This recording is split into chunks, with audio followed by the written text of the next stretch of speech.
like final, best, most magnificent form. It's like the highest potential of a tree could be.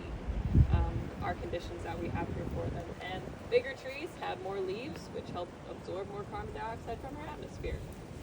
Now, these big trees and our forests provide refuge for lots of different wildlife. And even though we are not a true swamp, we still have a lot of the usual suspects of a swamp environment.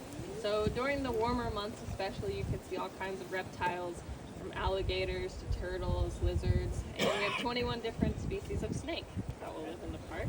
That's exciting for some. To some, you're glad you're here in the winter.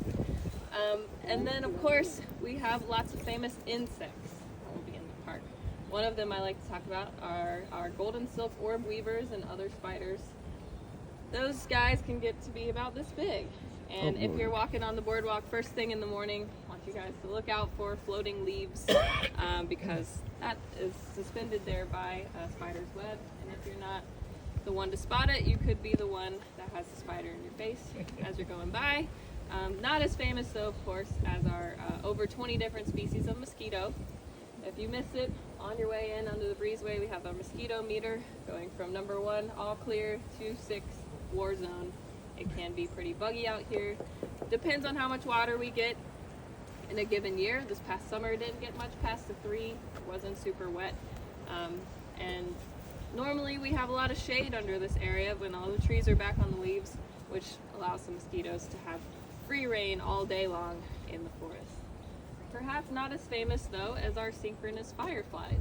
So in early or late spring, normally we have about 2 weeks of synchronous firefly activity. The species we have here is called Photurus frontalis, and every single night, once it gets dark, these fireflies will all light up at the same time. It's a really awesome phenomenon. It's very popular nowadays. How often that happens? How often that happens? It's every year. Every year. Throughout the year? 2 weeks. Oh. No, just 2 weeks in May. 2 weeks in May. It's a mating ritual, and so if you want to come see that, you'll have to keep an eye on our website. So we'll make a prediction for when exactly those 2 weeks will be, and then in April a lottery will open up. We only allow 150 cars in per night. We're a small park. We have small staff, and so in order to protect the firefly habitat and keep everyone safe and have a good experience viewing that, we have limits as far as that goes. But if you're interested, definitely sign up for that lottery and try for middle of the 2 weeks or later in the 2 weeks in case the activity isn't. Does that, does that synchronized blinking, does it happen anywhere else in the world? It also, Great Smoky Mountains is a place that will have them. Okay. And I'm not sure if they also have a lottery system for viewing theirs. They're much bigger parks, so people can spread out and see them.